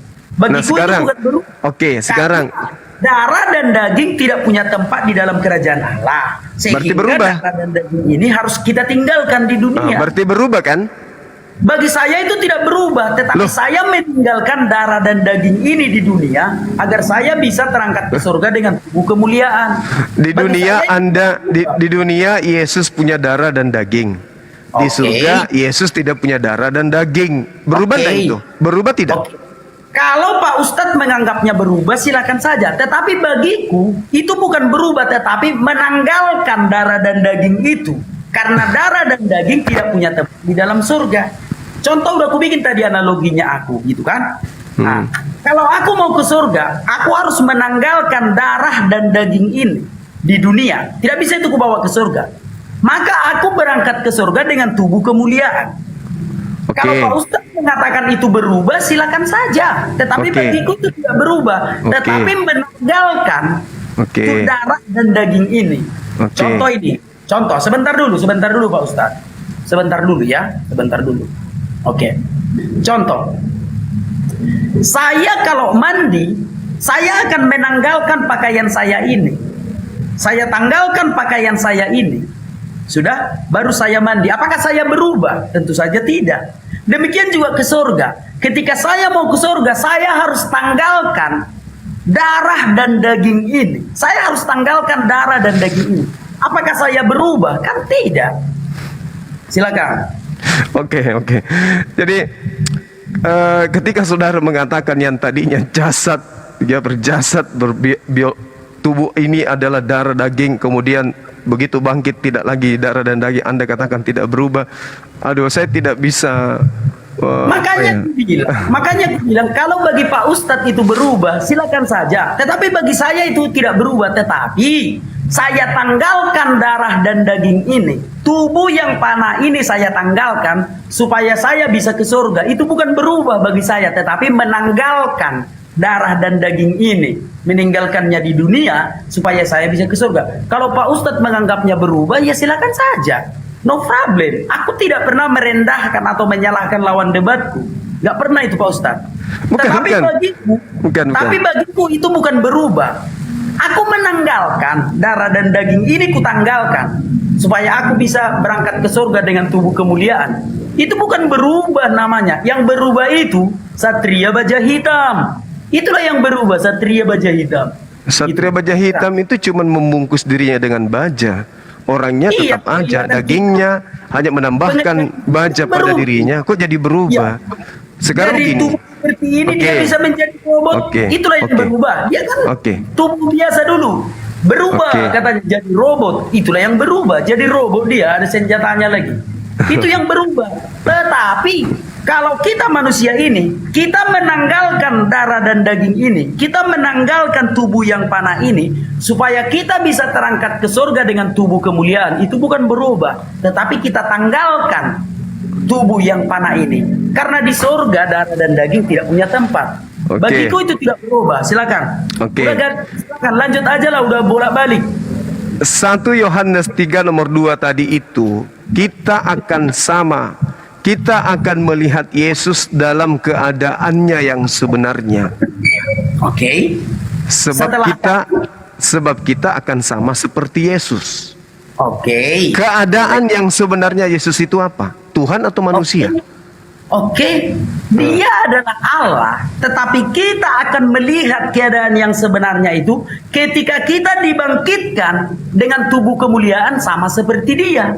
Bukan kan? Kalau tubuh seperti sekarang ini, sebentar dulu Pak, sebentar dulu. Kalau dalam tubuh yang sekarang ini kita tidak bisa melihat dia.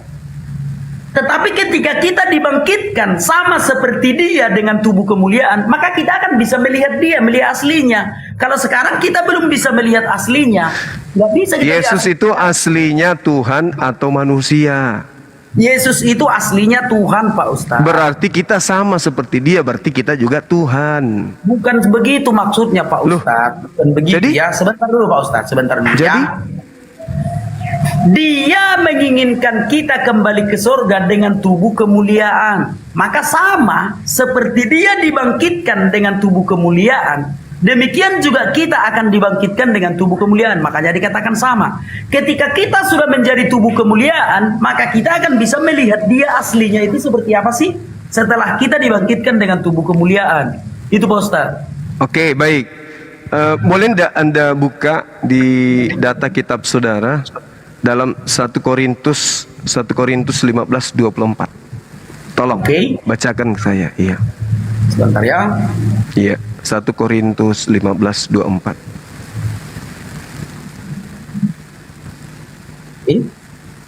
Baik. Mm-mm. Kemudian tiba kesudahannya, yaitu bila mana ia menyerahkan kerajaan kepada Allah Bapa, sesudah ia membinasakan segala pemerintahan, kekuasaan dan kekuatan. Oke, siapa yang menyerahkan kerajaan kepada Bapa? Tuhan Yesus yang menyerahkannya ketika dia hendak turun ke alam maut itu. Itu loh. Ketika Tuhan Yesus hendak turun ke alam maut itu, Tuhan Yesus menyerahkannya, Eli, Eli, lama sabatani. Lalu dia mati. Dia serahkan kerajaan itu kepada roh keilahiannya di surga. Karena dia harus mati.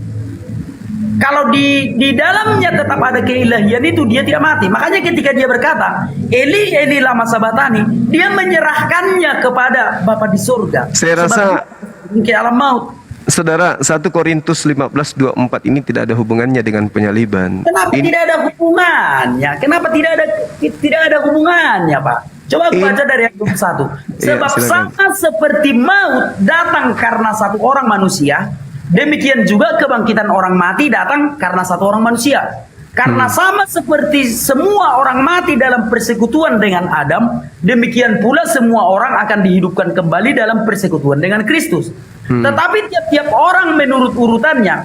Kristus sebagai buah sulung, sesudah itu mereka akan menjadi miliknya pada waktu kedatangannya. Kemudian tiba kesudahannya, yaitu bila mana ia menyerahkan kerajaan kepada Allah Bapa, sesudah ia membinasakan segala pemerintahan, kekuasaan dan kekuatan. Itu berbicara akhir zaman. Pada akhir zaman nanti dia akan menyerahkan kerajaan kepada Tuhan Bapa. Yesus menjadi apa dia setelah dia menyerahkan? Yesus ada di dalam Bapa dan Bapa ada di dalam Yesus, Pak. Setelah dia menyerahkan kerajaan kepada Tuhan Bapa, Yesus menjadi apa? Udah aku bilang sama abang tadi, Yesus menyerahkannya ketika dia berkata, Eli, Eli, lama sabatani. Enggak ada hubungannya di situ.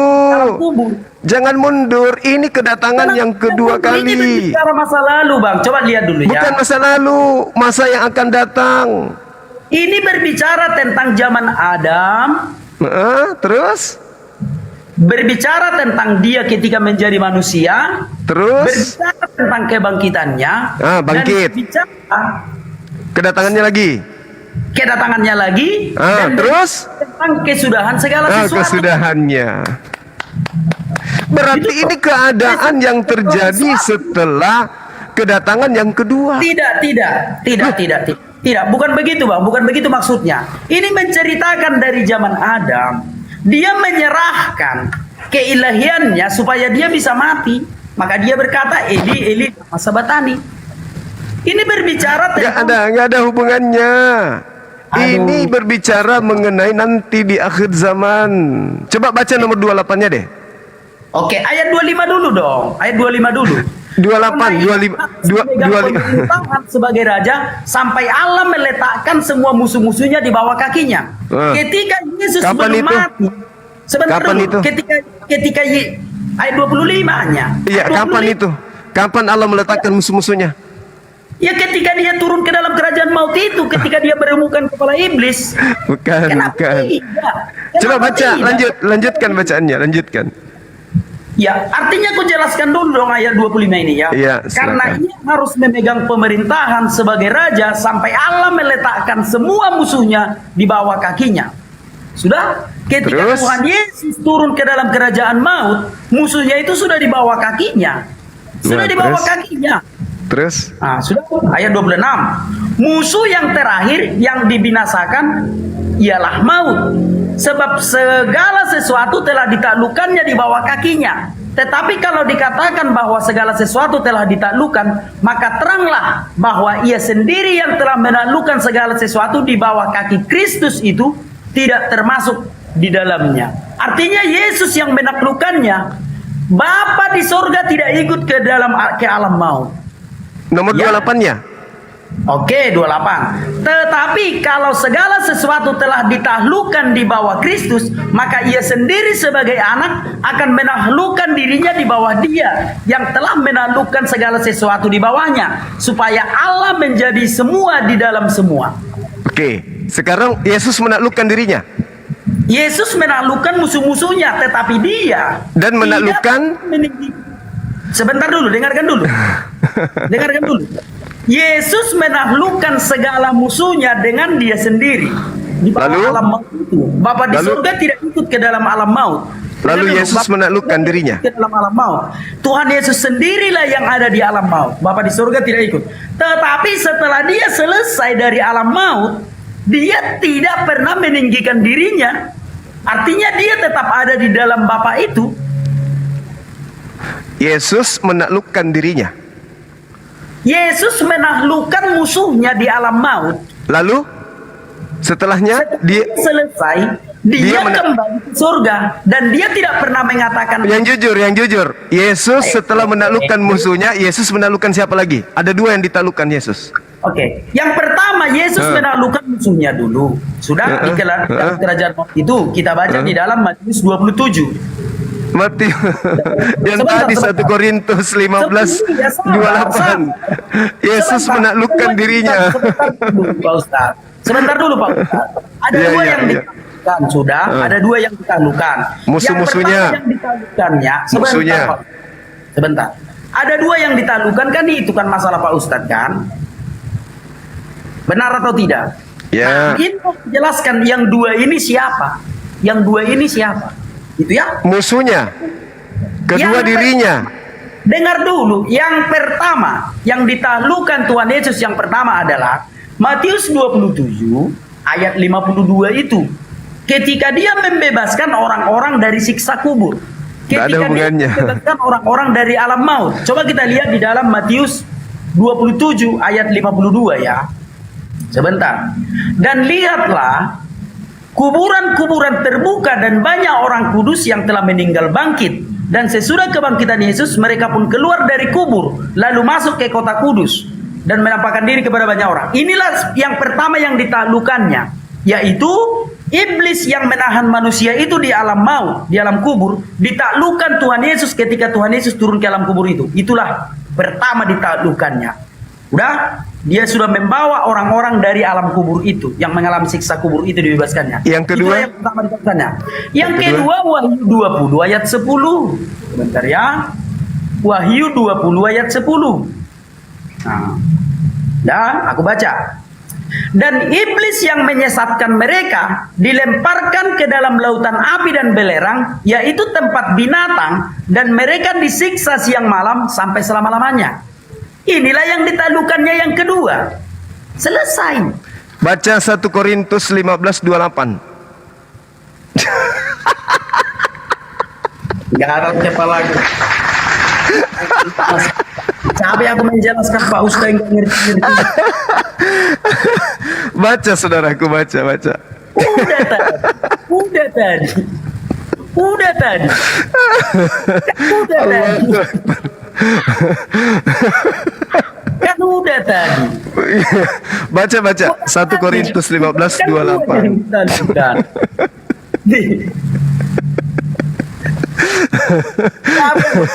Mulai balik ke sana kan udah tadi udah dijawab. Coba bacanya dulu 1 Korintus Oke. 15:28. Nggak apa-apa, no problem, no problem. No problem. Satu Allahu Korintus. Akbar. 1 Korintus berapa? Yang tadi 1 Korintus 15 nomor 28 itu. Oke. Oke, aku baca ya 1 Korintus 15 ayat 28. Iya. Tetapi kalau segala sesuatu telah ditaklukkan di bawah Kristus, maka ia sendiri sebagai anak akan menaklukkan dirinya di bawah dia yang telah menaklukkan segala sesuatu di bawahnya, supaya Allah menjadi semua di dalam semuanya. Iya. Meskipun hanya Tuhan Yesus yang turun ke alam maut, Pak Ustadz. Aduh, udah jelaskan tadi. Meskipun hanya Tuhan Yesus yang turun ke alam maut, tetapi setelah dia menaklukkan musuhnya di alam maut itu dan setelah dia bangkit dari kematian, Dia tidak menaklukkan dirinya, dia tetap merendahkan dirinya, Pak Ustaz. Dia menaklukkan siapa lagi setelah itu? Wahyu 20 ayat 10. Loh, Yesus menaklukkan siapa? yang pertama dia menaklukkan kerajaan maut, Matius Kedua? 27. Yang kedua, Kedua, dia menghakimi iblis itu di dalam Wahyu 20 ayat 10. Kenapa pakai tawa Pak Ustaz? Loh, 1 Ya, Korintus 15:28 tadi itu. sudah. Dia menaklukkan siapa? Setelah dia menaklukkan musuhnya, dia menaklukkan siapa? Dia menaklukkan musuhnya Pak Ustaz. Pertama, kedua, Dia menaklukkan dirinya sendiri di gitu dong. Ya sudah kan itu tadi. Sekalipun hanya dia yang turun ke alam maut, dengarkan dulu Pak Ustaz. Sekalipun hanya dia yang turun ke alam maut, ya, Bapak di surga tidak ikut itu mati ke alam maut. Bapak di surga tidak ikut itu ke dunia Pak Ustaz. Ya. Ya. Sekalipun hanya dia yang turun, sebentar dulu Pak Ustaz. Oke, sip. Sebenarnya aku jawab tadi itu. Sekalipun hanya Yesus yang menaklukkan alam maut itu. Ingat ya, sekalipun hanya Yesus yang menaklukkan alam maut itu, tetapi dia tidak meninggikan dirinya, dia tetap menaklukkan dirinya sendiri di surga, bahwa dia tetap setara dengan Allah yang adalah roh ini. Nggak bisa. Baca ayatnya. Tidak mengatakan, sebentar dulu Pak Ustadz, aduh. Artinya dia tidak mengatakan kalau dia yang menyelesaikan alam maut itu. Tuhan Yesus tidak pernah meninggikan dirinya, dia tetap menaklukkan dirinya. Coba kita lihat perkataan Tuhan Yesus di dalam Yohanes 10 ayat 30. Aku dan Bapa adalah satu. Dia tidak pernah meninggikan dirinya. Oke, itu di dunia, ya. Oke. Ketika dia tidak meninggikan dirinya, dia sedang menaklukkan dirinya. Iya. Nah, sekarang setelah Yesus menaklukkan dirinya, tinggal yang tersisa siapa? Oke. Dia menaklukkan dirinya bukan berarti dikalahkannya dirinya Pak Ustadz. Kalau dia contoh gini, baca dalilnya 1 Korintus 15:28. Sebentar dulu Pak Ustadz, sebentar dulu ya. Sebentar dulu. Udah. Contoh kita dua lomba lari. Yang berbicara menaklukkan diri. Contoh kita dua lomba lari, ya. Karena kita bersahabat, sebenarnya aku bisa lebih dulu sampai ke garis finish. Karena Pak Ustadz sudah ngos-ngosan. Artinya udah duluan aku sampai ke garis finish sudah. Tapi karena kita bersahabat, ku taklukkanlah diriku. Ku pegang tangan Pak Ustadz biar sama-sama nyampe. Itu aku menaklukkan diriku, tidak meninggikan diriku dari Pak Ustadz. Oke, boleh baca dalilnya yang tadi 1 Korintus 15:28? Oke, sudah berapa kali itu dibaca Pak Ustadz? Pak Ustadz ya, memang hanunya Pak Ustadz. Aduh, mana sih? Setelah Yesus menaklukkan dirinya, tinggal siapa yang bertahan? Menaklukkan diri bukan mengalahkan diri Pak Ustadz. Setelah dia menaklukkan diri, yang tersisa siapa? Tinggal siapa? Baca dalilnya. Ada. Dibaca dalilnya. Musuh-musuhnya yang ditaklukkan, musuh-musuh yang ditaklukkan Yesus tadi juga tetap ada. Tetap ada musuh-musuh itu tetap ada. Sekarang yang saya tanya, setelah Yesus tetapi kan tidak berkuasa lagi kan? Yesus juga Yesus juga nggak berkuasa lagi karena dia sudah bunuh diri, dia sudah menaklukkan dirinya. Menaklukkan diri itu bukan berarti membunuh diri kita Pak Ustadz. Tetapi kita tidak menganggap kita lebih tinggi. Udah aku bilang tadi sama Pak Ustadz. Baca dalil lagi, sekali lagi. Sebentar dulu Pak Ustadz. Sekali lagi baca dalilnya, sekali lagi. Aduh, memang lembek kali buang haji Pak Ustadz ini. Lembek kali jiwa. Tetapi kalau segala sesuatu telah ditaklukkan di bawah Kristus, maka ia sendiri sebagai anak akan menaklukkan dirinya di bawah dia, bawah Bapa itu yang telah menaklukkan segala sesuatu di bawahnya, supaya Allah menjadi semua di dalam semuanya. Tinggal siapa? Tetap ada. Aduh, tinggal siapa? Yesus sudah menaklukkan dirinya supaya Allah. Lambat kali Pak Ustaz rupanya. Yesus menaklukkan dirinya supaya Allah menjadi semua di dalam semua. Tinggal siapa?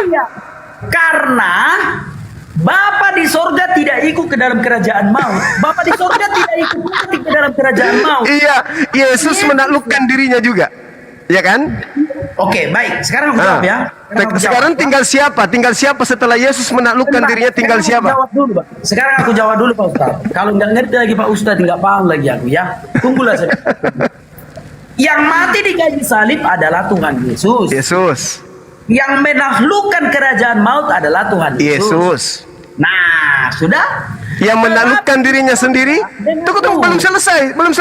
Yang menaklukkan dirinya sendiri adalah dia menaklukkan dirinya sendiri. Enggak, bukan begitu. Yang menaklukkan dirinya sendiri adalah Yesus itu yang Yesus. Berarti tinggal siapa? Tinggal siapa? Biar jangan ada alasan bahwa hanya dia yang mengalah kematian itu. Gitu loh Pak Ustadz. Masa Pak Ustadz tidak mengerti? Menaklukkan di atas tiang salib Yesus. Merendahkan diri maksudnya dalam menaklukkan itu bukan nggak bisa. Supaya Allah tinggal Allah di dalam segala-galanya. Allahu Akbar, Masya Allah. Tepuk tangan. Bentar.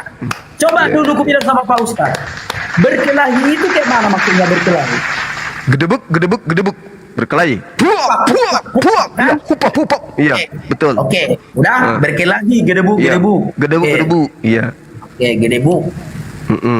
Lalu Iwan Fals berkata, anak sekecil itu berkelahi dengan waktu. Jadi ditumbuhinya waktu itu kan tidak. Iya. Itu artinya menaklukkan, bukan bergedebu juga. Iya. Ketika Tuhan Yesus menaklukkan dirinya sendiri, bukan berarti dia menaklukkan diri, tetapi menganggap dia setara, meskipun dia yang mengalahkan kematian itu, meskipun dia sendiri yang turun ke dalam kerajaan maut, tetapi dia tidak meninggikan dirinya. Supaya apa? Supaya Allah menjadi semua di dalam semua. Tepuk tangan. Good. Yesus sudah nggak ada. Yesus sudah menaklukkan dirinya supaya Allah tinggal Allah saja sendiri. Tepuk tangan. Tapi memang udah capek kan dia menjelaskannya. Aduh, kok tidak pilihan asik aja ngerti. Iya. Dengarlah Pak Ustadz, dengarlah, mana tahu kali ini Pak Ustadz mengerti. Lomba lari lah kita dua sudah. Lomba lari kita. Iya. Aku yang duluan sampai seharusnya, tetapi ku taklukkan diriku, ku bikin sama-sama kita sampai. Itu namanya aku menaklukkan diriku sendiri. Bukan berarti kita tidak sama-sama sampai. Kita tidak sama-sama sampai. Anda sudah takluk. Anda sudah takluk. Tinggal saya sendiri. Saya menaklukkan diri saya supaya saya tidak lebih dulu sampai, Pak Ustadz. Bukan berarti saya enggak bersamaan kita sampai gitu. Bersamaan. Coba baca dalilnya ulang lagi. Supaya tetapi kalau segala sesuatu telah ditaklukkan di bawah Kristus. Tengok siapa yang menaklukkan? Siapa yang menaklukkan? Yesus. Jawablah. Yesus. Terus? Yesus menaklukkan, udah. Berarti Bapak di surga tidak ikut dong ke kuburan, ke dalam kerajaan Yesus. Oke, terserah Anda lah, suka-suka Anda. Terus? Jangan terserah. Iya, Yesus yang menaklukkan maut. Oke, musuh-musuhnya. Oke, baik. Nah, terus? Sekarang aku baca. Tetapi kalau segala sesuatu telah ditaklukkan di dalam Kristus, maka ia sendiri sebagai anak akan menaklukkan dirinya di bawah Dia yang telah menaklukkan segala sesuatu di bawah. Supaya ketika Yesus sudah mengalahkan kematian ini, Dia tidak meninggikan dirinya, Dia menaklukkan dirinya sendiri supaya Allah menjadi semua di dalam semua. Oke. Berarti tinggal satu, tinggal Allah. Loh, Yesus sudah menaklukkan dirinya, saudaraku. Menaklukkan dirinya bukan berarti dirinya tidak ada. Loh, Tetapi sudah ditaklukkan. Dia sudah menaklukkan dirinya. Sudah tidak ada dia. Sudah. Sama Pak Ustadz tidak mengerti. Loh, Contoh loh, lagi loh. contoh. Aku kasih lagi analogi sama Pak Ustadz. Aku kasih lagi analogi sama Pak Ustadz. Iya. Lanjut. Kasih analogi Oke, sama Pak Ustadz. lanjut. Oke.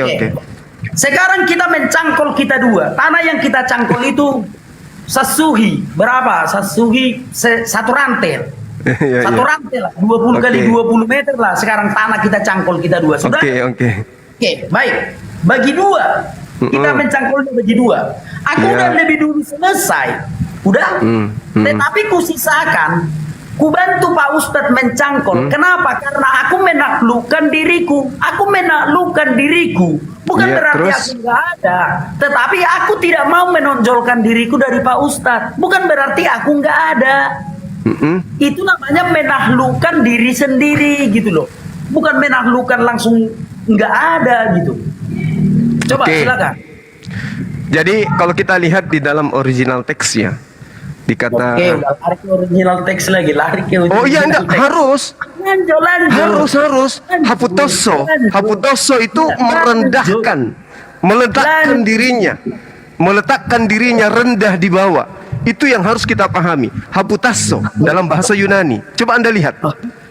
Haputasso itu berarti dia menaklukkan, merendahkan dirinya. Yesus merendahkan. Yesus merendahkan yang lain. Setelah merendahkan yang lain, Yesus merendahkan dirinya. Iya, memang merendahkan dirinya supaya tinggal satu yang tinggi. Siapa yang tinggi? Tinggal satu supaya dia tidak lebih tinggi. Bagus. Jadi dia menaklukkan musuhnya, lalu menaklukkan dirinya sendiri. Oke? Sudahlah Pak Ustadz. supaya Allah menjadi satu, supaya Allah menjadi dia satu-satunya. Supaya Allah menjadi semua di dalam semua. Itu yang tertulis. Supaya Allah menjadi semua di dalam semua. Masya Allah, syukran. Allahu Akbar. Makasih.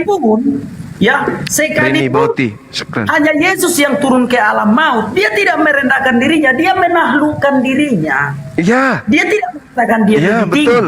Oke, dia menaklukkan dirinya. Tinggal satu. Aduh, kok tinggal satu? Tinggal Allah. Yesus sudah menaklukkan dirinya. Siapa yang belum menaklukkan diri?